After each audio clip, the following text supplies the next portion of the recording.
Witness ministries transformation life centre में आपका स्वागत है आज के इस दोपहर को। और मैं विश्वास करता हूँ कि परमेश्वर आज आपके साथ है या नहीं? हालेलुया!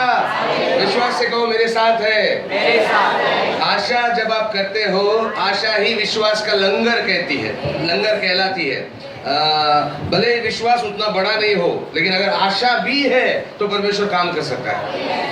आइए हम इस मंडली में आपका स्वागत करता हूं जहां पर जीवन परिवर्तित होते हैं। जीवन बदलने वाले वचन से। वो क्या है? समा मिला उस वचन को हाथ में। वो ये है, मैं नहीं हूँ, मेरे से कुछ नहीं होता है, सिर्फ परिवर्तन होता है तो परमेश्वर के वचन से होता है। आइए उस वचन को हाथ में ले और ऐसा कहें जिसे हम मानते हैं।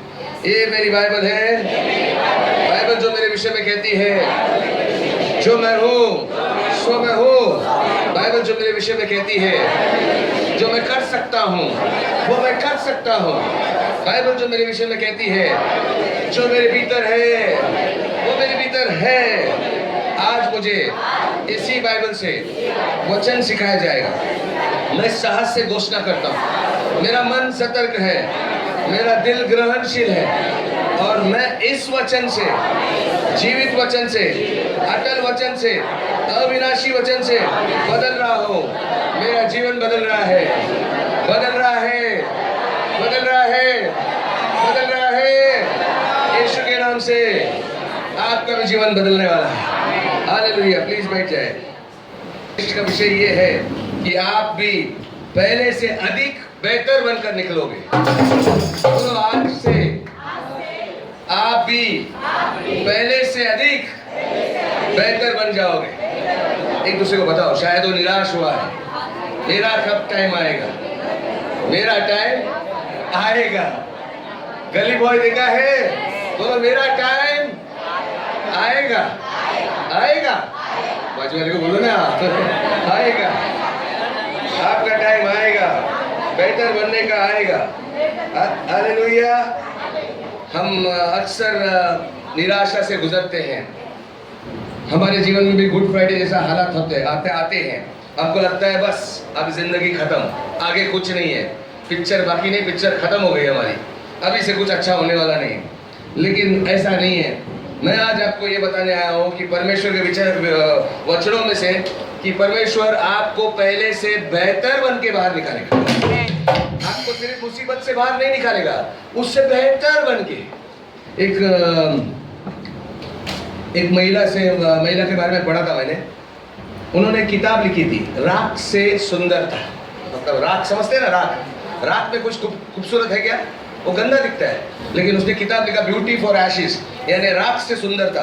और जब उसने उसका इंटरव्यू ले जा रहा था तो भी वो बताया उन्होंने कि ये मेरी जीवन कथा है। बड़ी वो सुंदर दिख रही थी। वो बोलती जीवन कथा है, मेरा बचपन जो था, मैं झोपड़पट्टी में रहती थी। मेरे माँ बाप दोनों चरस गांजा मारते थे, दारू पीते थे, शराब पीते थे और मुझे देखभाल नहीं करते थे। मेरी माँ ने मुझे दूध भी नहीं पिलाया। ऐसी हालत में थे।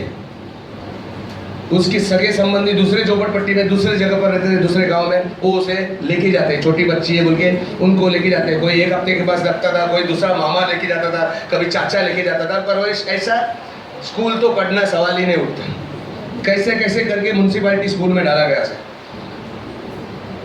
जब उसकी ये परिस्थिति थी, ऐसा लग ही नहीं रहा था जैसे कि वो कुछ बन सकती है। उसकी किस्मत तो फूटी, बोलो उसका तकदीर नसीब फुटलेलस होता, ऐसा जान पड़ता था। लेकिन जब ये किताब के बारे में बता रही थी, उसको देख के, आप उसके हुलिये को देख के, कोई नहीं बोलेगा कि ये उसकी किताब है, उसने लिखी है। क्योंकि वो इतनी सुंदर है, उसने कॉलेज किया है, ग्रेजुएट किया है, डिग्री लिया है। उसके 2 बच्चे जो हाई स्कूल में पढ़ते हैं, इंग्लिश में पढ़ते हैं। उसका एक अच्छा पति है, वो एक अच्छे 2 बेडरूम फ्लैट में बड़े मकान में रहती है, झोपड़पट्टी में नहीं। लेकिन उसकी कथा शुरू हुई थी कहाँ से? शून्य से। लेकिन परमेश्वर ने उसे बाहर निकाला, अधिक बेहतर बनकर। कोई तो कहे मेरा भी टाइम आएगा। आपको यकीन है? यही आशा है। अगर आशा है तो परमेश्वर काम करेगा। भले आपके पास विश्वास उतना नहीं, क्योंकि बाइबल ये कहता है विश्वास का लंगर, आशा विश्वास का लंगर है। लंगर समझते हैं? वो बोट जब किनारे लगती है तो लंगर नीचे डालते हैं ताकि बोट हिल डुल रहे, वो स्थिर रहे, किधर और नहीं चली जाए। तो विश्वास के लिए आशा लंगर है। अपने आप विश्वास, परमेश्वर खाली आशा भी देखेगा ना, आपके जीवन में बेहतर बना के निकालेगा। कोई एक दूसरे को बात बोलो, आपका टाइम आएगा, अच्छा बनने का टाइम आएगा।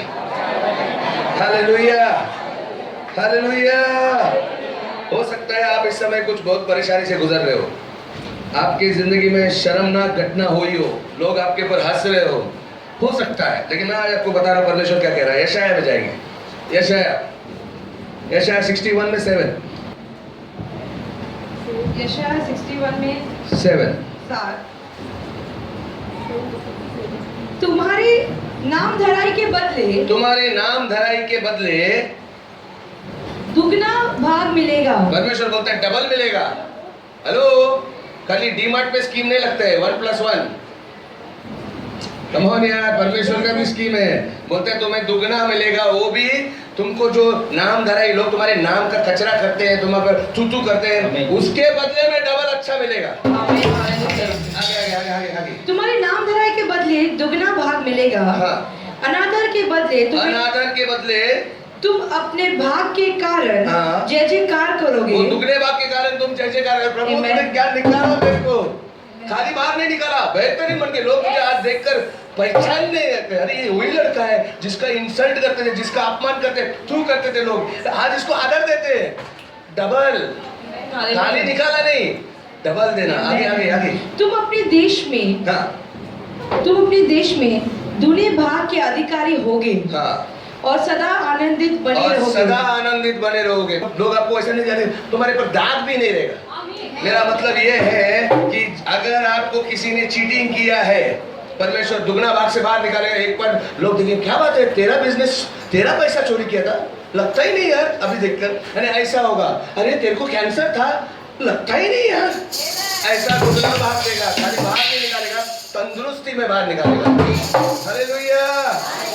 वो आपका भी टाइम आएगा, बस आशा रखना। मराठी में जब वाच लवकर। 7 तुमच्या अप्रतिष्ठेचा आवाज, तुमच्या अप्रतिष्ठेचा मोबदला तुम्हास दुप्पट मिळेल व आपल्या मर्दाबद्दल मिळालेल्या वतन भागानेच ते आनंद पावतील। असे ते आपल्या देशात दुप्पट वतन पावतील। दुप्पट आणि काय होईल, त्यात सार्वकालिक आनंद प्राप्त होईल। मैं आपको एक छोटी कहानी बताता हूँ 3 बच्चों के बारे में। दानियल में जाएंगे। दानियल 3 में 1। यहाँ पर 3 ऐसे जवान लोग हैं, छोटे बच्चे मतलब जवान है। शद्रक, मेशक, अबेदनगो इनका नाम है। और वो एक शहर में रहते हैं जहाँ पर राजा नेबुकदनेस्सर है। एक देश में रहते हैं जहाँ पर राजा नेबुकदनेस्सर राज करता है। पढ़िए 1 से। दानियल 3 में 1। नेबुकदनेस्सर राजा ने सोने की एक मूरत बनवाई जिसकी ऊंचाई 7 हाथ और चौड़ाई 6 हाथ की थी। चौथा वचन 14। नेबुकदनेस्सर ने उनसे पूछा, हे शद्रक, मेशक और अबेदनगो, तुम लोग जो मेरे देवता की उपासना नहीं करते और मेरी खड़ी कराई हुई सोने की मूरत को दंडवत नहीं करते, तो क्या तुम जानबूझकर ऐसा करते हो? क्योंकि उसने ऐसा फरमान कर दिया तो राजा ने कि मेरी मूर्ति लगाई जाए। बहुत बड़ी मूर्ति थी बोलते, और सब लोग किसी को दंडवत, किसी को आराधना नहीं करेंगे, कोई भी भगवान को आराधना नहीं, सिर्फ मुझे करेंगे, मैं भगवान हूँ यहाँ का, ऐसा हो। लेकिन इनको पसंद नहीं था, ये अपने परमेश्वर की सेवा करने में थे। उन्होंने ये भी घोषणा की थी कि जो कोई इस देश में से उस मूर्ति के सामने, मेरे मूर्ति के सामने, सोने की मूर्ति के सामने नहीं झुकेगा, उनको मैं धधकती हुई भट्टी में डालूंगा। बड़े बात चलो, ये तो जवान लड़के लोग हैं, डरे ही नहीं करेंगे। राजा को पता चला, राजा पूछता है, आगे पढ़ो। 4, 5, 6 कम ऑन। तब गिंगोरे ने ऊंचे शब्द से पुकार कर कहा, हे देश और जाति के लोगों और भिन्न भाषा में बोलने वाले, तुमको यह आज्ञा सुनाई जाती है, जिस समय तुम नरसिंगे, बांसुरी, वीणा, सारंगी, सितार, शहनाई अधिक सब प्रकार के बाजों के शब्द सुनो, तुम उसी समय गिरकर नेबुकदनेस्सर राजा की खड़ी कराई हुई सोने की मूरत को दंडवत करो। 6। जो कोई गिरकर दंडवत ना करेगा वह उसी घड़ी धधकती हुई भट्टी के बीच में डाल दिया जाएगा। ये घोषणा हो गई। 18 पढ़ना। 18 परंतु यदि नहीं तो हे राजा, तुझे मालूम हो कि हम लोग तेरे देवता की उपासना नहीं करेंगे और ना तेरी खड़ी की हुई सोने की मूरत को दंडवत करेंगे। ये तीनों बच्चों ने बोला नहीं हम नहीं करेंगे। कितना भी तू कुछ कर, भट्टी में डालना है तो डाल। 20 में 20 फिर अपनी सेना में से कई एक बलवान पुरुष को उसने आज्ञा दी कि शद्रक मेशक और अबेदनगो को बांधकर उन्हें धधकती हुई भट्टी में डाल दो। बांधकर उसे भट्टी में डाला गया, धधकती हुई भट्टी में। आगे बढ़ना। 21 तब हे पुरुष अपने मेजों, अंगरखों, बागों और अन्य वस्त्रों सहित बांधकर उस धधकती हुई भट्टी में डाल दिए गए। आगे 22 वह भट्टा तो राजा की दृढ़ आज्ञा होने के कारण अत्यंत धधका गया था। वो धधका गया था, एक्स्ट्रा भड़काया गया था। इस कारण जिन पुरुषों ने शद्रक मेशक और अबेदनगो को उठाया वे भी आग की आंच से जल मरे। जो उसे डाल देते थे भट्टी में वो जलकर मर गए। तो ये तो श्योर मरने चाहिए थे। ये 3 जन तो बाहर वाले डालने वाले मर गए, अंदर नहीं गए। वो भट्टी का लौ इतना फट करके आया, वो जला दिया। लेकिन ये इनको तो श्योर शॉट मरना चाहिए ना। लेकिन क्या होता है? 27 पढ़ना। 27 जब अधिपति, हाकिम, गवर्नर और राजा के मंत्रियों ने जो इकट्ठा हुए थे उन पुरुषों की ओर देखा, उनको भट्टी में देखा, तब उनकी देह में आग का कुछ भी प्रभाव नहीं पाया। वो तो खड़े खड़े ऐसे घूम रहे आग की भट्टी में। अरे डालने वाले उसके सिपाही मर गए, लेकिन ये एकदम बिंदास होकर घूम रहे हैं। ये भाई लोग को कोई टेंशन ही नहीं है। तो सब लोग देखने लगे। हाँ आगे। और उनके सिर का एक भी बाल ना झुलसा। पहले अगर आप गैस के ऊपर कभी आपका उंगली जाता है तो बाल ऐसे जल जाते फटक से। इधर आदमी मर गए, ये भट्टी में घूम रहे, बाल भी बराबर है, टकला भी नहीं हो गया, एकदम मस्त है, एकदम अच्छे से। जवानों के बाल अच्छे रहते ना, ऐसा हिल रहे थे, मतलब कुछ भी जला नहीं। हेलो, अब इस समय आपको क्या बोलना चाहता हूँ कि अगर आप इस समय धधकती हुई आग से गुजर रहे हो, जैसे वो लड़की थी, बचपन उसका धधकती हुई आग से गुजरना के जैसा था, कुछ नहीं दिख रहा है, गया मैं खत्म, हमारी पिक्चर खत्म। लेकिन परमेश्वर आप साथ में रहेगा ना, तो बिना दाग लगे, बिना आग लगे आपको बाहर निकालेगा। तू आग में से आया, अरे कैसा कुछ भी नहीं है, बास भी नहीं आ रहा है आग का। आग जब होती है तो धुआं निकलता है, धुआं का बास आता है। उसमें कुछ लिखा होगा, क्या लिखा है, शब्द क्या दिया है उसको? 27 में पढ़ो आगे। 27 उनके बाल भी ना झुलसा। हाँ। और उनके मोजे कुछ बिगड़े हाँ। और ना उनमें जलने की कुछ भी गंध पाई गई। उनके अंदर जलने की कुछ भी गंध पाई गई। हालेलुया। मैं भी एक समय था जब मैं ऐसी आग से गुजर गया, जब मुझे लकवा मारा, मेरा दोनों हाथ और पैर दोनों साइड, एक साइड का गया, मुंह टेढ़ा हो गया। मेरे को लगा अरे जवानी में ऐसा हो गया, मतलब खत्म यार, अभी शादी करनी है, मजा करना है, लाइफ में बहुत अभी बाकी है, इतना जल्दी पिक्चर खत्म, आत्महत्या करने का सोचा। यही लक्षद्वीप हॉस्पिटल में मैं आग से गुजर रहा था, डॉक्टर ने कुछ नहीं करा, वो बोला नहीं आप लेट हो गए हॉस्पिटल में एडमिट होने। डॉक्टर ने फरमान भी दे दिया, काई होनार नहीं तुझा, वो दवाई नहीं दे सकते, वो खाली पाइप लगाए, बोले अभी 1 हफ्ता रखेंगे, जो भी है, तब तक आपको थोड़ा एक्सरसाइज करना पड़ेगा, वो सब करना पड़ेगा, लेकिन कुछ कर नहीं सकते। आपका मेंदू में जो गांठ हो गई है वो पक्का हो गई, परमानेंट पैरालिसिस हो, ऐसा हो गया, फरमान दे दिया। लेकिन जब मैं आज दिखता मैं आज खूबसूरत भी लगता हूँ, शाहरुख खान नहीं लगता होगा, लेकिन है ना, आज कोई भी दाग या गंध आ रही है कि मैं एक बार लकवा, काय म्हणता तुम्हाला लकवा आहे, मस्त है एकदम, आग पण मस्त है, चेहरा भी मस्त है, वो भी ठीक है, जरा भी दाग नहीं है। जो मुझे नहीं जानते थे, अगर मैं उनको बताऊंगा कि मेरी ये साक्षी है, और जब काय म्हणता, परमेश्वर ऐसा है, आपको बेहतरीन बन के बाहर निकालेगा। वो आग में से गुजरने के टाइम पर वो साथ में रहता है।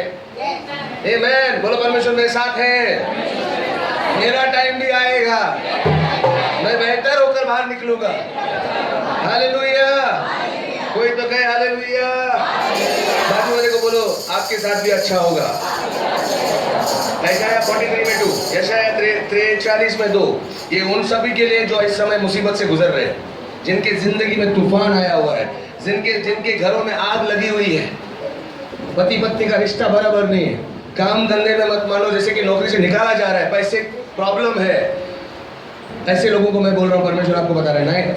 यशायाह 43 में 2, यशायाह 43 में 2, यशायाह 43 में 2, हाँ। जब तू जल में से होकर जाए मैं तेरे संग संग रहूं। परमेश्वर आपसे कह रहा है जब तू जल में से होकर जाए मैं आपके संग संग रहूंगा। रहूंगा। जब तू नदियों में से होकर चले, जब नदियों में से होकर, बोट में नहीं चले, बोट में तो सब बच जाएंगे, नीचे चले, हाँ आगे, तब वे तुझे न डुबा तो वो सकेंगी। पानी आपके सर के ऊपर से नहीं जाएगा, आपको डुबाएगा नहीं। आगे, जब तू आग में से चले तो आग में से चले, तब तुझे आंच ना लगेगी आंच न लगेगी, और उसकी लौ तुझे ना जला सकेगी। हालेलुया। आपको देखकर लोग बोलेंगे अय्यो असं कसं झालं, असं होऊ शकतच नाही। यही परमेश्वर का काम है। आपको जब निकालेगा ना वो बेहतरीन मन का निकालेगा। यहाँ तक कि गंध भी नहीं आएगी, यहाँ तक कि दाग भी नहीं रहेगा, क्या बीमार थे, यहाँ तक कि दाग भी नहीं रहेगा दुख का, यहाँ तक कोई बोल नहीं सकता अरे तू इतना पीड़ा से गया था, इतना दर्द से गया था, तू आत्महत्या करने की कोशिश किया, अभी तो लगता ही नहीं तो इतना खुश है। ये है परमेश्वर का काम। कमाल, ये तो मेरा टाइम आएगा, मैं बेहतर बनने वाला हूँ। हालेलुया। कुछ 3 आदमी लोग को बोलो कम उनको भी निराशा से निकालो। आपका टाइम आएगा, आप अच्छा बन के बाहर निकलने वाले। हालेलुया। विश्वास हो रहा है? खाली इतना काम करो। ऐसे टाइम पर जब अब आग से गुजरते तो मन में विचार आता है तू गेलास, तू मेलास, तेरा कुछ नहीं होएगा, तेरा परिवार खत्म, अभी रस्ते पर आएगा, तुझं काय होणार नाही, तुझी नौकरी गेली। बस विश्वास करना और आशा करना। विश्वास नहीं कर सकते तो आशा करना, नहीं प्रभु मैं बाहर निकलूंगा, मेरा टाइम आएगा। गली बॉय का टाइम आएगा तो मेरा भी टाइम आएगा। ये सुनो, अब पिक्चर नहीं देखा है तो देखना जरूर, बहुत अच्छी पिक्चर है गली बॉय। एक गरीब लड़का कहां से कहां पहुंच कर सकता है। परमेश्वर अगर आप आशा देखेंगे ना आपके अंदर, वो कर पाएगा। लेकिन आशा नहीं है तो लंगर नहीं है। ये सुनो, आशा विश्वास का लंगर है। तो बोलो कोई मेरा अच्छा टाइम आ रहा है, मैं बेहतरीन बनने वाला हूँ। बाइबल में इजरायली लोग 430 साल कैद में थे, गुलामी में थे। जैसे हम लोग इंडिया के लोग 200 साल गुलामी में थे। 200 साल गुलामी बहुत बड़ी गुलामी होती है, लेकिन वो 430 साल की गुलामी में थे इजरायली लोग। बाइबल कहता है मतलब चांस ही नहीं बचने का। वो इतना रोज का आदत हो गया है कि आने वाला बच्चा ऑटोमेटिकली जानता है कि मैं गुलाम हूँ। पेट से ही जानता है कि मेरे को गुलामी की जिंदगी जीना है। माझा नसीब काय होऊ शकत नाही, मेरे को कोड़े खाने हैं, मेरे को एक वक्त का खाना ही मिलेगा, वो भी लात मार के मिलेगा, मारना नसीब ऐसा है। 430 साल का। लेकिन जब परमेश्वर बाहर निकालता है ना वो आग से, मैंने कहा बेहतरीन बनकर। पता है क्या हुआ? यशायाह निर्गमन 12 में 35 पढ़ना, 36 निर्गमन 12 में 35 से 36। निर्गमन 12 मध्ये 35 आणि 36. ओके, मराठीमध्ये ओके. मोशेच्या सांगण्याप्रमाणे मोशेच्या सांगण्याप्रमाणे इस्रायल लोकांनी केले. काय केले? त्यांनी मिस्री लोकांपासून सोन्या चांदीचे दागिने व वस्त्रे प्रवारने मागून घेतली. उन्होंने जब परमेश्वर उन्हें छुड़ा रहा था मूसा के द्वारा, मूसा ने आशा दिखाई, पूरे कौम को छुड़ाने के लिए परमेश्वर उनके साथ रहा। जब एक ने आशा दिखाई और मूसा को बोला परमेश्वर ने, तू ना वो जो तुमको गुलामी में रखे थे उनसे बोलो सोना दो, चांदी दो, कपड़े दो, हम लोग नंगे हैं, पैसे नहीं है। 430 साल क्या पैसे देंगे? खाना भी भीख में मिलता था, वो भी झूठा, वो भी सूखा, वो भी गंदा बचा हुआ। पैसे तो सवाल ही नहीं उठते, बस काम ही किया और लंगोट भी गई। पैसे चाहिए, कपड़े चाहिए, उन्होंने मिस्र से मांगा। पता है उन लोग क्या किया? उनको और बताया, छोड़ रहे मेहरबानी समझो, जाओ यहाँ से, ऐसा बोला नहीं। उन्होंने कुछ किया। 36 मिस्री लोकांची कृपादृष्टी इस्रायल लोकांवर होईल हा. असे परमेश्वराने केले. दुश्मन को भी परमेश्वर ने झुकने के लिए कर दिया, यानी दुश्मन का भी फेवर मिल गया, कृपा दृष्टि मिला. क्या हुआ? म्हणून त्यांनी जे जे मागितले जे मागितले ते त्यांनी त्याला दिले. दिले. अशा ते मालकांनी, त्या गुलाम ठेवणाऱ्या माणसांनी त्यांना दिले. सोनं दिलं, चांदी दिलं, कपडे दिले. आगे अशा प्रकारे हा. त्यांनी मिस्री लोकांना लुटिले. लूटी ले. उल्टा हो गया, पासा पड़ा, उल्टा पड़ गया. इन लोग अभी बाहर जब जा रहे हैं ना, ऐसा जा रहे हैं, या बड़ा मिश्र दोस्त लोग कैसा पहनते थे, एक टोपी पहनते थे, एक मुकुट पहनते थे और एकदम हीरे जवाहरात वाले पहनते थे. इन लोग भिखारी लोग 430 साल में काले काले हो गए थे, वो मट्टी का काम कर करके. वो जब जा रहे हैं, पाउडर भी मिला होगा, मेकअप भी किया होगा, साबुन लिया होगा, डव साबुन. चल दे, तुम लोग डव वापरते हैं, अभी आपसे हम माना हो. चलते हुए गए, लोग बोलेंगे, देखते होंगे ये कौन लोग आ रहे हैं, बहुत अमीर लोग आ रहे हैं. अरे हम गुलाम थे. क्या बात करता है, तुम गुलाम थे? लगता ही नहीं है, तुम तो सोने का चम्मच लेके पैदा हुआ ऐसा लग रहा है. परमेश्वर ऐसा करने वाला है, अगर आप आशा रखोगे तो बाहर निकलेंगे. यहाँ तक मैं आपको बोलता हूँ, दाऊद ने लिखा है भजन संहिता 105 में 37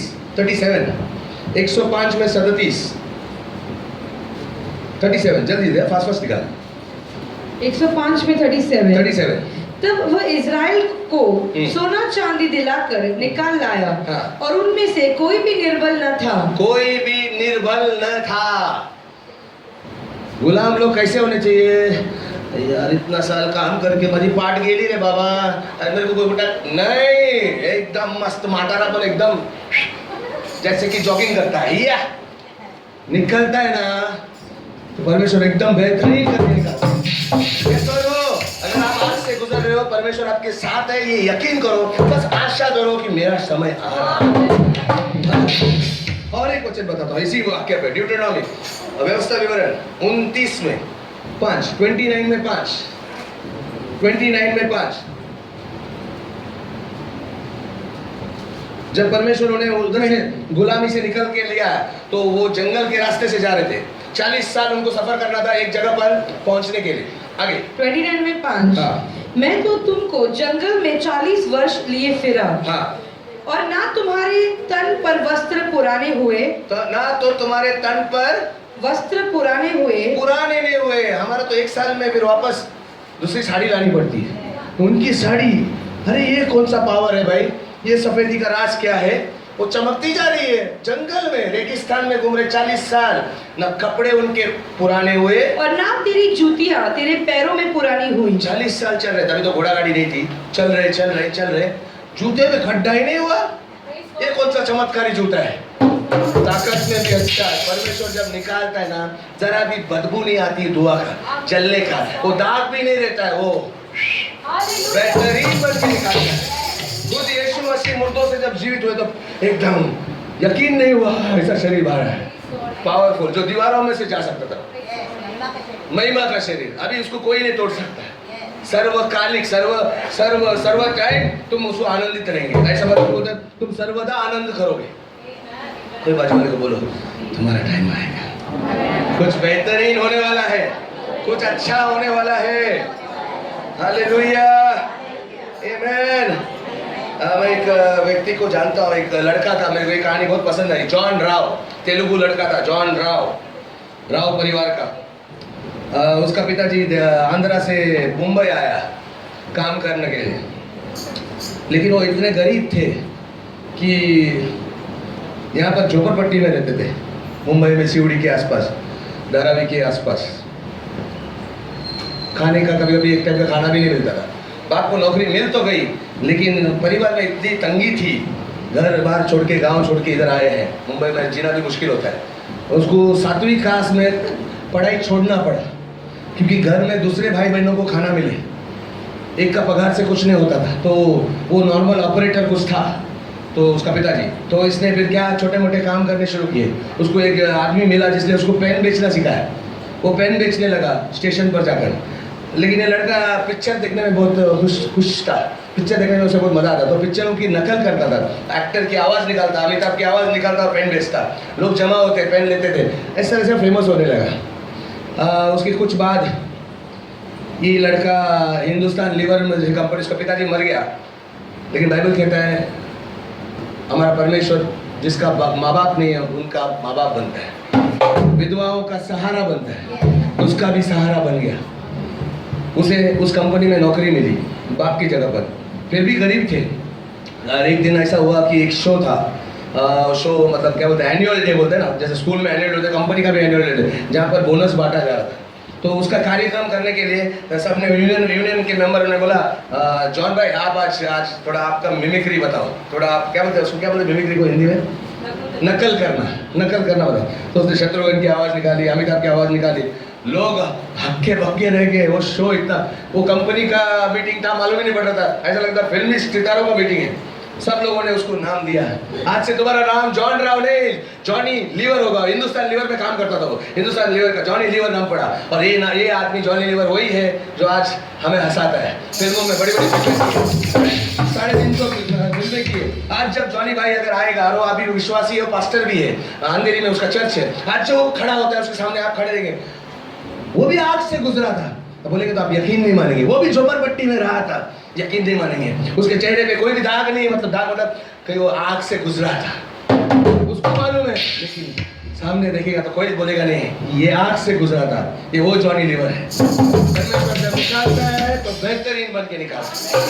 एक और जॉनी की बात याद आई, एक और जॉनी था, 1920 में पैदा हुआ था, और ये छोटे मोटे काम करता, कक्षा में अपना स्कूल छोड़ दिया, क्योंकि अगर वो पढ़ाई करेगा तो कमाएगा कौन बाकी बच्चों के लिए, खाना के लिए। तो उसने छोटे छोटे काम करने, चिंदी उठाने का काम, डब्बा बाटली उठाने का काम, रास्ते पे से बंगार वाला बन गया। वो हो गया, बाद में कैसे कर रहे उसको बस कंडक्टर का काम मिल गया, दादर में बस कंडक्टर, दादर उसका डेपो था। ये भाई मस्त लोगों को हंसाता था, टिकट देने के टाइम पे भी कुछ जोक मारता था। एक दिन बलराज साहनी नाम का एक एक्टर है, उसने इसको देखा, वो स्क्रिप्ट राइटर भी था, उसने उसे गुरुदत्त के पास लेके गया, और गुरुदत्त बोला इसको कॉमेडी का रोल दे दो, ये बड़ा अच्छा काम करता है। और इस तरह से गुरुदत्त ने CID नाम की एक पिक्चर निकाली, और उस पिक्चर में एक गाना था इस नए बंदे पर, इस जॉनी पर, और वो नाम था सर जो तेरा चकराए तेल मालिश, याद है? कोई नहीं बल्कि वो जॉनी वॉकर है। वो जॉनी वॉकर इतना फेमस हो गया, उसका वो गाना, एक गाना था उसके फिल्म में, गुरुदत्त का CID में वो गाना था, बड़ा अच्छा गाना था, उसने गाया था उसे, आए दिल है मुश्किल जीना यहाँ। उसके बाद डायरेक्टरों ने कहा कि अभी अगर जॉनी भाई का पिक्चर आएगा, हर पिक्चर में उसका गाना रहना चाहिए, वो उस गाने में रहना चाहिए। और उसके पिक्चर ने हिट के ऊपर हिट, बम्बई मेरा नाम और बाकी बहुत सारी पिक्चरों का नाम था। उसने 350 पिक्चर की, और लेकिन उसने अपने बच्चों को बहुत अच्छी शिक्षा दी, बहुत अच्छा पढ़ाया। ये लड़का अगर जब बचपन में जब वो बस कंडक्टर था या वो भंगार बेचता था, कोई नहीं बोल सकता था इसका तकदीर कभी बदल सकता। ये आग से गुजर रहा था, लेकिन बाहर निकला था जॉनी वॉकर, जब भी स्टेज में आता लोग हंसते रहते थे उसकी शक्ल की कॉमेडी से। हालेलुया! ये क्या है, परमेश्वर जब निकालता है ना आपको आग से, तो बेहतरीन बन के निकालता है। कोई तो विश्वास करे और बोले मेरे लिए है, मेरे लिए है। अगर आप आग से गुजर रहे हैं, परमेश्वर कहता है मैं आपको जलने नहीं दूंगा, बाहर निकालो। कौन एक दूसरे भाई को बोलो, एक दूसरे बहन को बोलो, तुम्हारा टाइम आएगा, अच्छा टाइम आ रहा है, जल्दी आ रहा है, क्योंकि परमेश्वर का वादा है, मेरा वादा नहीं है। भजन संहिता 71 में 2, 71 में 21, सॉरी 71 में, भजन संहिता 71 में 21, 71 में 21, सम्मान को बढ़ाएगा, तू मेरा सम्मान को बढ़ाएगा और फिर कर मुझे शांति देगा, और फिरा कर मुझे शांति देगा। परमेश्वर खुद कहता है, हेलो, यहाँ पर ये दास परमेश्वर बोलते तू मेरे सम्मान को बढ़ाएगा। परमेश्वर मेरे सम्मान को, मतलब मैं जब आग से गुजरता हूँ, जब मेरे पर थूकते हैं लोग, जब मेरा सिचुएशन खराब रहता है, मेरे पास पैसे नहीं रहते, तो लोग कोई सम्मान नहीं करते, फालतू आदमी है। लेकिन परमेश्वर सम्मान को बढ़ाएगा कि लोग सलाम ठोकेंगे, और फिरा कर तुम्हें शांति भी देगा, टेंशन नहीं रहेगा। टेंशन कभी रहता है जब हम आग में रहते हैं, जब बाहर निकलते हैं तो टेंशन गायब। कोई तो बोले मेरा सम्मान बढ़ाएगा, मेरा टाइम आएगा, क्योंकि परमेश्वर ये करेगा। हालेलुया। बोलो मेरे लिए करेगा। बाजू बोलो आपके लिए भी करेगा। मुस्कुरा के बोलो हालेलुया। में एक यूसुफ नाम का व्यक्ति था जिसे परमेश्वर ने एक अच्छा सपना दिया था कि वो बड़ा होकर बड़ा व्यक्ति बनेगा, लोग उसके सामने झुक रहे, ऐसा सपना दिया। मतलब वो बड़ा व्यक्ति बनने वाला है, लोग झुकने वाले, अधिकार बनेगा। शुरुआत अच्छी हुई।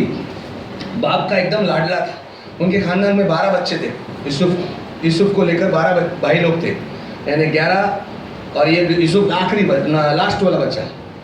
लेकिन कुछ ही देर में सपना देखते देखते सबका प्यार मिल रहा था, डैडी सबसे उससे लाड ज़्यादा करता था। लेकिन कुछ दिन के बाद ज़मीन खिसक गई। 11 भाइयों को गुस्सा आने लगा, ईर्ष्या होने लगी कि सब लाड प्यार इसको मिलता है। ये कोई लाड साहब है क्या? हम इधर इतना काम करते हैं और ये बैठ के खाता है पिताजी पिताजी करके, तो इसको मार डालेंगे। उन्होंने मार डालने का सोचा। उन्होंने खड्डा खोदा, उसको डाल दिया ताकि जानवर आके खा दे। लेकिन एक भाई ने बोला इसको मार के क्या फ़ायदा मिलने वाला है, उससे अच्छा यहाँ पर से जो कारवां जाता है, जो मिस्र देश के लोग जाते हैं, वो व्यापारी जाते हैं, उनको बेच देंगे गुलाम बन के, एटलीस्ट पैसा तो मिलेगा। तो उन्होंने बेचा उसको के साथ गुलाम बना के, और गुलाम बनकर मिस्र देश में पहुंचा। उसने वहां पर भी वफादारी से आशा रखते हुए उसको, वो आग से गुजर रहा है। कहाँ सपना था कि वो अधिकारी बनेगा और लोग सलाम ठोकेंगे, झुकेंगे उसके सामने। यहाँ पर उसको झुकना पड़ रहा है। यस सर, गुलाम है वो। पहले के ज़माने में गुलाम रहते थे। वो उनके बर्तन धोता था, उनका झाड़ू पोता करता था, खाना बनाता था। ऐसा करके एक सेनापति के घर पे उसको बेचा गया था, तो उस सेनापति का घर संभालता था। लेकिन एक दिन सेनापति की बीवी ने उस पर डोरे डालने शुरू किए। वो जवान था, चिकना था, हैंडसम था, लेकिन ईमानदार था, क्योंकि परमेश्वर में आशा रखता था। उसने बोला ना ना ना, आप मेरी मालकिन है, मैं गुलाम हूँ। तो वो ज़्यादा ज़बरदस्ती करने लगी, तो भाग गया, पीछे छुड़ा के भाग गया। उसका वस्त्र उसके हाथ में रह गया। तो उसने झूठी गवाही दी अपने पति को कि इसको पुलिस को पकड़ के इसे डाल दो, इसने मेरा जबरदस्ती बलात्कार करना चाहा। किसी ने झूठ बोला, किसी भाइयों ने खड्डे में डाला, उसके भाइयों ने उसका तकदीर खराब करने का सोचा। इस औरत ने झूठ बोल के जेल भेजा। जेल में 13 साल रहा, कोई पूछ नहीं रहा था, नामो निशान नहीं। वो सपना तो छोड़ो, हो ही गई नहीं सब, ये नसीब मतलब फुटलेस है बने, वो आग में था।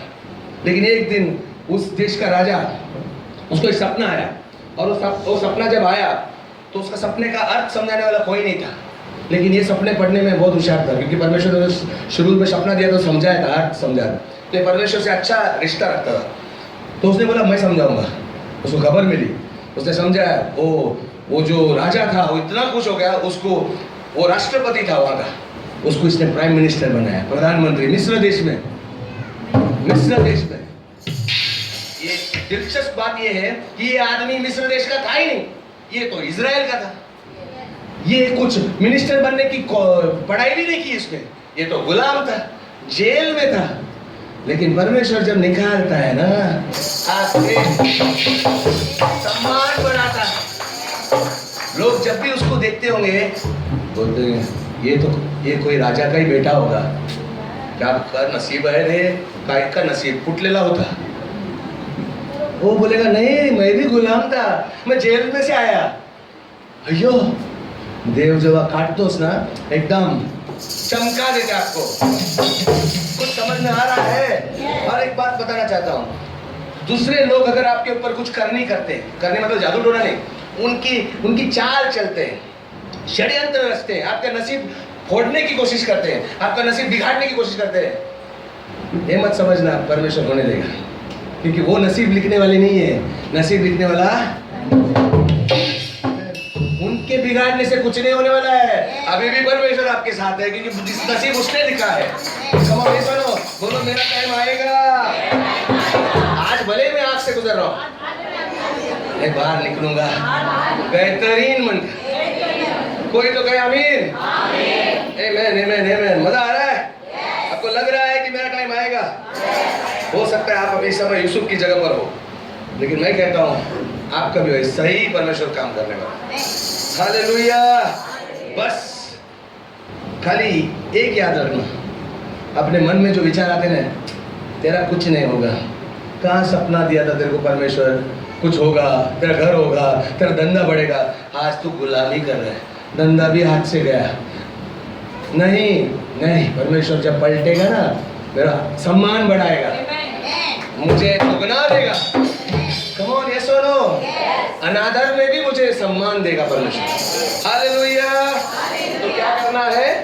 आशा, विश्वास, और वो मुंह से बोला धन्यवाद परमेश्वर, मैं जानता हूँ आज मेरी तकलीफ है बहुत, मैं आग से गुजर रहा हूँ, लेकिन मैं ये भी जानता हूँ मैं बाहर निकलूंगा ना, ये लौ मुझे झुलसाएगी नहीं, मेरे पर दाग नहीं रहेगा, मैं अच्छा बनकर बाहर निकलने वाला हूँ। ये जब आप बोल रहे हो ये सकारात्मक बात नहीं है, ये विश्वास को खोलना है। जब भी आप ऐसा बोलते हो परमेश्वर पिता आज मी खूप कष्टात आहे, पण मला माहित आहे, मला ठाऊक आहे की जेव्हा तू आगे तर मला बाहेर काढणार, मी चमकणार। ये विश्वास है और परमेश्वर विश्वास पर काम करता है। कोई तो कहे आमीन। बोलो मैं विश्वास जताऊंगा, क्योंकि परमेश्वर ने कहा तू विश्वास दिखा मैं प्रसन्न होऊंगा।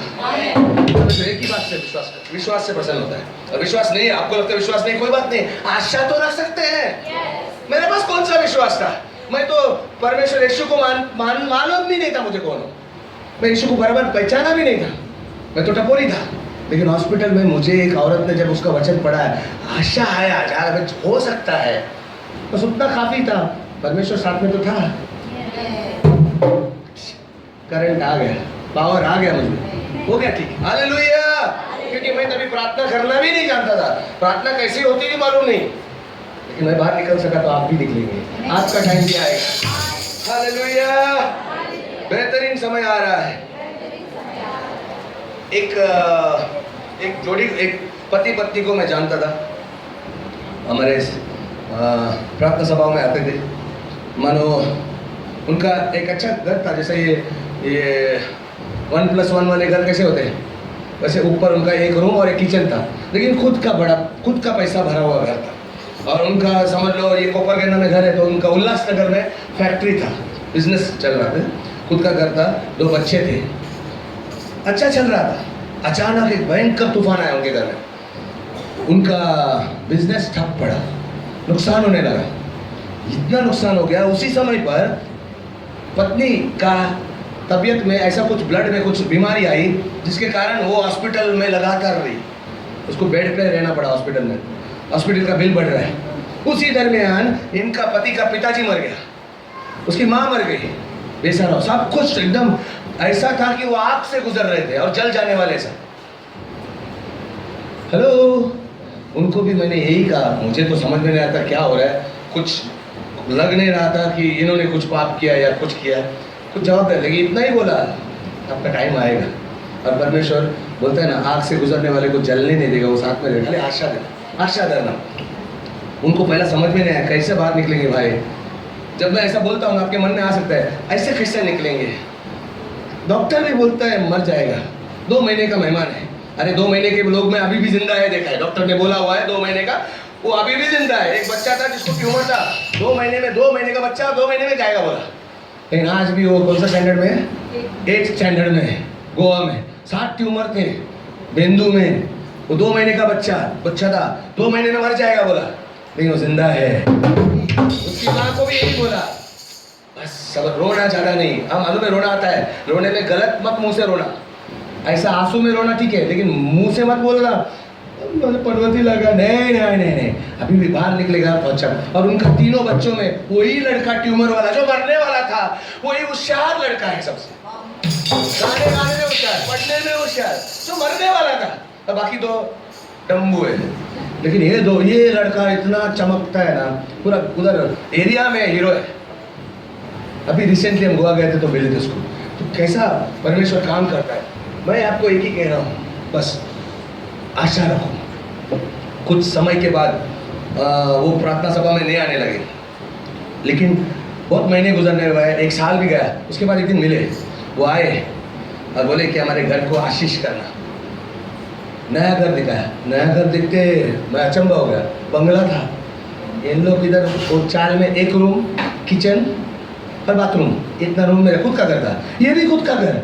और लोग बोले परमेश्वर ने इतना कृपा किया, मेरा पति का बिजनेस की जगह का घर के वहीं नजदीक, अभी इतना लंबा ट्रेन में जाना नहीं पड़ता है। वो बिजनेस जिधर था उधर ही हमारा घर मिला हमको और बंगला मिला। ऊपर से वो कंपनी का बिजनेस डबल होने लगा और उसके बच्चे जो इधर वही रूम में हॉल में सोना पड़ता था। यहाँ बेडरूम नहीं था, यहाँ हॉल में दोनों बच्चे सोते। अभी बच्चे को अलग अलग बेडरूम मिला। ऊपर कमरे में दो, एक बेडरूम बच्चे का, एक दूसरे बच्चे का, नीचे पति पत्नी रहते बेडरूम में। बोलते देवाजी को, वो रो रही थी। यही भलाई, परमेश्वर ने मेरे पर भलाई की बोलते। अभी मैं किसको बताऊंगी कि मेरा ये हाल हुआ था, कोई यकीन नहीं करता है। बोलते हाँ झूठ बोलती है तो, तेरा तो पहले से बंगला है। नहीं बोलते, मैं ऐसा आग से निकल कर आई। ये सुनो, परमेश्वर कभी कभी हमें आग में जाने देता है कि वो जानता है कि उधर से वो आपको बाहर निकालेगा। उधर वही रास्ता है। एक बॉल को ऊंचा उठाना है तो जोर से मारना पड़ता है तो उठता है। ये सुनो, परमेश्वर कभी कभी ना वो जानता है अगर आप मरने वाले हो उस आग से तो कभी आपको जाने नहीं देगा, लेकिन जाने देता है। इसका मतलब वो चाहता है कि आपको एक वो जगह पे पहुंचना चाहिए। ये आदमी उल्लासनगर का वो बंगले में कभी नहीं जाता। अगर उसका धंधा वही था, ट्रैवल करता था, जिंदगी उसका ट्रेन में जाने में ही जाती थी। कुछ होने देता है। ये याद रखना कि अगर आपके जीवन में कुछ हो रहा है जो अन्याय लगता है, जो समझ में नहीं आता है, आपको समझने की कोशिश नहीं, खाली विश्वास करने की जरूरत है कि प्रभु निकालेगा। क्योंकि परमेश्वर के प्लान में ये भी है। रोमियो 8:28 जल्दी। रोमियो 8:28। मुझे कहा परमेश्वर क्यों होने देता है, उसको मालूम है तो क्यों आग में डायरेक्ट क्यों नहीं उठाता है? अभी मुझे बताओ। आप पढ़ो। रोमियो 8:28। हम जानते हैं कि जो लोग परमेश्वर से प्रेम रखते हैं उनके लिए सब बातें मिलकर भलाई उत्पन्न करती है। सब बातें मिलकर भलाई उत्पन्न करती है। सब बातें मिलकर मतलब आपका वो आग से गुजरना भी। और ये आप लोग अच्छा जानते हैं, दाल को आप फोड़नी देते हैं, क्या बोलते, तड़का देते हैं। क्या डालते हैं? समझे लेडीज लोग, मैं भी दाल बनाता हूँ, मुझे मालूम है। बताओ क्या दाल में क्या डालते हैं? लहसुन। मुंह में लहसुन को मुंह में डालो कच्चा, और क्या राई खाएगा तो ऐसा करेगा, है कि नहीं? लेकिन जब वो सब मिला के वो दाल में डालते तो दाल क्या बनती है? ये सुनो, परमेश्वर भी कुछ अच्छा बनाने के लिए कुछ ये सब चीजों में से गुजर के लाता है। बस प्रेम करने वाले होने चाहिए, आशा रखने वाले होने चाहिए, फिर आपका टाइम आएगा। ये सुनो, अगर आज यहाँ पर कोई भी आग से गुजर रहा है, मैं आपसे कह रहा हूँ बस आशा रखिए कि ये भी परमेश्वर का प्लान है। आपको लगता होगा अन्याय हुआ, मी काय केलं, तुम्ही ते आता काय कसं ते बघू नका, बस विश्वास दाखवा। देवा कष्ट वाटतंय पण तू आहेस ना, बस टाइम आएगा। Hallelujah, hallelujah, hallelujah. परमेश्वर चाहता है आपका सम्मान को बढ़ाए, आपका सम्मान बढ़ाए। मरकुस 5 में जाएंगे। मरकुस 5 एक और उदाहरण देता हूँ।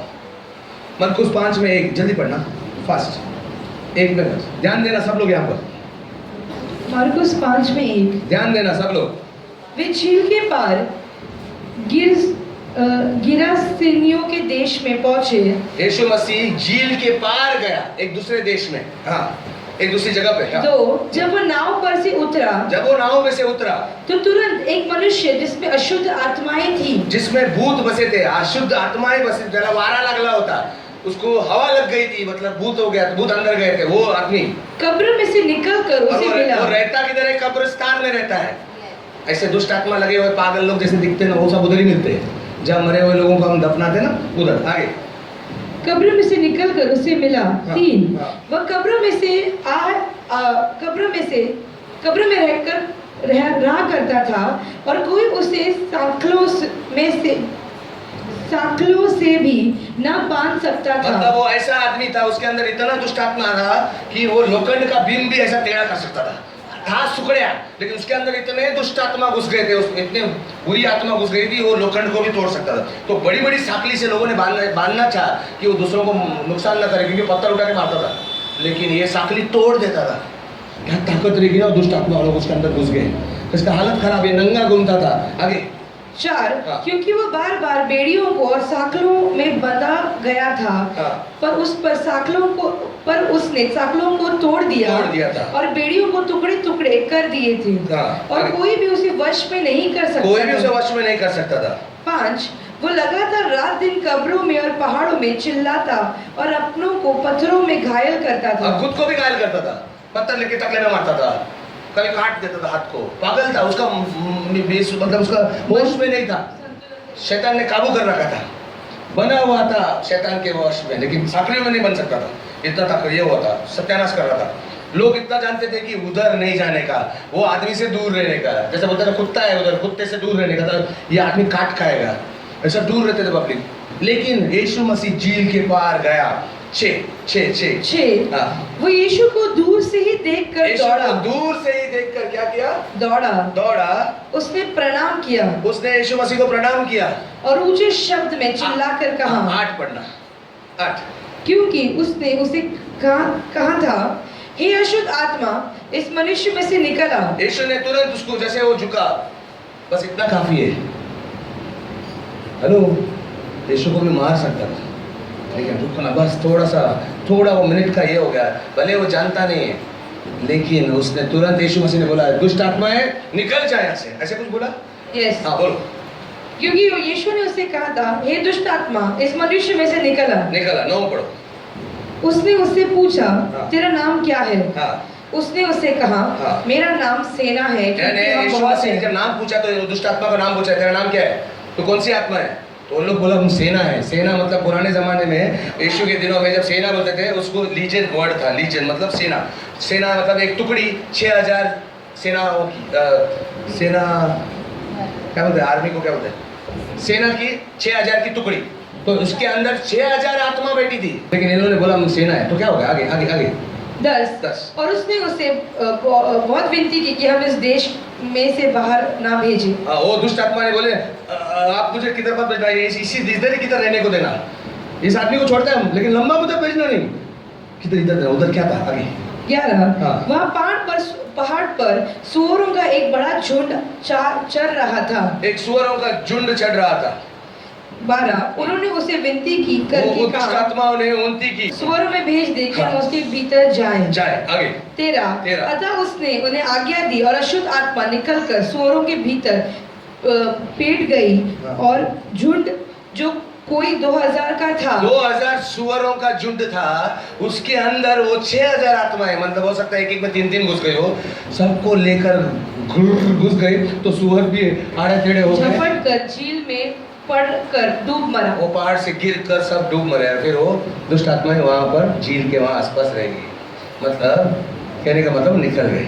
आगे अभी ये आदमी 14 उन्हें चरवाओं के उनके चरवाओं ने भागकर नगर वो सुअर के जो मालिक थे, सुअर के चलाने वाले थे, उन लोग देख के भागकर गांव में समाचार सुनाया हाँ। और जो वहाँ हुआ लोगों ने उसे देखने आए। हाँ। 15 यीशु के पास आकर वे उसको जिसमें दुष्ट आत्माएं थी अर्थात जिसमें सेना समाई थी कपड़े पहने और सचेत बैठकर देखकर डर गए। सब लोग डर गए, ये आदमी पागल था यार। पूरा गांव वाले लोग आए, इससे तो हम बचते थे, लेकिन आज ये एकदम कपड़े पहन कर है, अंडरवेयर में नहीं भाग रहा है, बाल भी सीधा कर दिया उसने और अच्छे से बैठा है, होश में बैठा है। लगता ही नहीं कि इसके अंदर दुष्ट आत्मा था। ये आदमी पागल आदमी था, लगता नहीं, एकदम टिप टॉप बैठा है। परमेश्वर जब निकालता है ना, बेहतरीन बनकर निकालता है। लेकिन और एक बात, 18 जब वो नाव पर चढ़ने लगा, यीशु मसीह बाद में उसको ठीक करने के बाद नाव पर चढ़ने गया। यीशु मसीह आया किधर से था? झील के पार, नदी के पार। अब वापस वो नाव में जा रहा है। आगे जब वो नाव पर चढ़ने लगा हाँ। तो वो जिसमें पहले दुष्ट आत्माएं थी हाँ। उनसे विनती करने लगा हाँ। मुझे अपने साथ रहने दे। हाँ। 19 19 परंतु उसने उसे आज्ञा दी और उसे कहा अपने घर जाकर अपने लोगों को बता कि तुझ पर दया करके प्रभु ने तेरे लिए कैसे बड़े काम किए हैं। इसीलिए हम साक्षी देते हैं। यीशु मसीह ने उस आदमी को बोला तू मेरे साथ आना मत, तू अपना गांव में जा, कम से कम लोगों को आशा में बढ़ा। क्यों? बता देख तू कैसा था और तू कैसा हो गया। एटलीस्ट लोगों को आशा आएगा जो मैं आज कर रहा हूँ। यीशु मसीह का भी इच्छा था, तू मेरे साथ चल के क्या करेगा? मेरा टीम बढ़ाने का जरूरत नहीं, तू जो काम परमेश्वर ने किया ना वो लोगों को बता, ताकि उनके अंदर एक आशा की किरण जागेगी, परमेश्वर उधर भी काम कर सकता है। हो गया, क्या हुआ आगे? 20 वो जाकर हाँ। दिकापुलिस 10 गांवों का शहर, गांव का शहर हाँ। दिकापुलिस में इस बात का प्रचार करने लगा हाँ। कि यीशु ने मेरे लिए कैसे बड़े काम किए हैं, हाँ। और सब लोग अचंभा करते सब थे। लोग अचंभा करने लगे। क्या बात करते, तू वही है क्या जो बाल खड़े खड़े थे तेरे, और तेरा एक कपड़ा इधर से फटा हुआ था, एक इधर से अजीब खून बहता था तेरे हाथ से, की करता तू ऐसे तो करता, तू तो दिखता नहीं ऐसा। अचंभा होने लगे, आपको और भी लोग अचंभा होंगे जब आप बाहर निकलोगे। बेहतरीन होकर अगर आप आज से गुजर रहे हो, मैं बोलता हूँ आशा रखो, बस खाली आशा रखो। परमेश्वर को, परमेश्वर मैं बहुत कष्ट से जा रहा हूँ, सच्ची बात है, कष्ट से जा रहा हूँ प्रभु, लेकिन मुझे यकीन है तू मुझे बाहर निकालने लगे, तू मुझे दुगना आदत देगा, तू मुझे दुगना बाहर देगा। इतना तो बोलो, इतना तो बोल सकते हैं। ये आशा, ये विश्वास को निकालना है, विश्वास को दिखाना है। आमीन, हालेलुया। कोई तो कहे हालेलुया। कभी कभी हम आग में गिरते हैं, हमारी गलती नहीं है, शैतान की वजह से गिरते हैं। जैसा ये आदमी था, इसको 6000 दुष्ट आत्मा ने पकड़ा था, लेकिन वो खुद यीशु के पास तो जा नहीं सकता था, वो खुद परमेश्वर से बात भी नहीं कर सकता था, लेकिन उसके लिए परमेश्वर झील पार करके आया। आपके लिए भी कर सकता है। कुछ लोग ऐसे हैं जिसके ऊपर जादू टोना हुआ है, आपके घर में पड़े हैं, वो आ नहीं सकता, आप आ गए हैं, लेकिन वो नहीं आ सकता, वो घर में है, आपको जाके मारता भी है या मारती भी है। पागल हो गए हम लोग, घर में है, तुम्हारा जीवन नरक करके रखा है। लेकिन मैं आपको बोलता हूँ, यीशु मसीह ऐसे लोगों के लिए झील पार करके आ सकता है। हालेलुया। परमेश्वर वो कर सकता है, क्योंकि वो नियंत्रण में। कोई तो कहे आमीन। बोलो मेरा भी टाइम आएगा। एक पास्टर के बारे में मैंने सुना था, उसकी बहन थी, बड़ी बहन 40 साल की उम्र की थी। अचानक उसे एक बुखार हुआ, जो बड़ा नाम है मेडिकल साइंस में, जिसमें उसकी याददाश्त चली जाती है, आती है जाती है। आमिर खान का पिक्चर गजनी में कैसा कुछ तो भी था ना, शॉर्ट टर्म मेमोरी, 15 मिनट उसकी मेमोरी चलती थी, बाद में भूल जाता था, तू कौन है, अभी हाथ में लगता तू कौन है, ऐसा। तो ये लड़की का भी ऐसे हुआ, बीमार होगी, धीरे धीरे याददाश्त खो गई, फिर हाथ पैर चलना बंद हो गए, वो बात करना बंद हो गया, खुद खाना भी नहीं खा सकती थी, अभी किसी को खिलाना पड़ता था। 40 साल की उम्र की लेडी को। इसका भाई दूसरे शहर में रहता था, वो पास्टर था। उसको जब मालूम पड़ा कि ये मरने के लिए अभी बस लोग राह देख रहे हैं कि मर जाए, क्योंकि थक गए उसको खिला खिला के, उसका सब पोछ पाछ के, उसको संभाल के, उसको मरने के लिए छोड़ दिया था लगभग। ये भाई गया मिलने को, जैसे उसने रूम में गया, देखा उसको पहचान ही नहीं हो, उसका खुद का भाई है होगी। उसने लिया, उसका हाथ पकड़ा ऐसा और कहा, मेरी यीशु के नाम से, उसका नाम मेरी था, मेरी यीशु के नाम से उठ और चल पड़। ये तुरंत उठी खटिया से, नीचे उड़ी मारी और चलने लगी। हेलो, चलने लगी। और बाद में खाना खाई, जाके भूख लगी थी, खुद खाना खाई। कितने सालों के बाद खाना खुद हाथ से खाई। और जब वो बैठी, पानी भी नहीं पी के बैठी, तो तभी पहचानी है भाई। अरे तू कभी आया? पहले नहीं पहचानी। तो मैंने बोला, मेरे को पता, तू उड़ी क्यों मारी खाट से एकदम झटके से? मैंने बोला वैसे नहीं, तूने नहीं बोला, मैंने परमेश्वर का आवाज सुना कि मेरी उठ। पास्टर बोला हंसते हुए, नहीं रे बहन, मैं था, दीदी मैं था, उसका बड़ा बहन था वो, दीदी मैं था वो, चुप, तू नहीं था। पर मैंने बोला ना, परमेश्वर ने बोला मुझे, नहीं मैं ही था, सच्ची मैं ही आया था रूम में, मैंने तेरा हाथ पकड़ा। चुप, मैं था, मैं बोल रहे मैं ही था, तू, ये परमेश्वर था। और जैसे परमेश्वर ने बोला, मेरा हाथ पकड़ा ना, ऐसा लगा मेरे हाथ में से कुछ खाया। ये क्या था? परमेश्वर झील क्रॉस करके, झील पार करके उसके पास आया था। हालेलुया। ये मैंने एक आदमी आशा दिखाया, उसका भाई।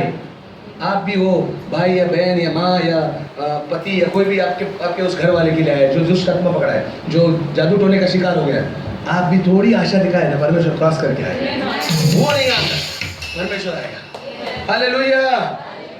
कोई तो कहे मेरा भी होगा, मेरा भी अच्छा होगा, मेरा परिवार का अच्छा होगा। वो मरियम जो है, मेरी जो थे, वो बाद में बच्ची हो गई, वो 60 साल की उम्र की हो गई, अभी जिंदा है और परमेश्वर का गुणगान करती कि मैं ऐसी थी, डॉक्टर का रिपोर्ट ऐसा रहा, लेकिन आज मैं बेहतरीन। क्या बात करते, तू तो सुंदर दिख रही, जवान होती जा रही, अच्छी, और 60 साल की बुढ़ी लगती भी नहीं। तो ये है परमेश्वर बेहतरीन करता है। कोई तो कहे आमीन, मेरा भी ऐसा होगा। हालेलुया।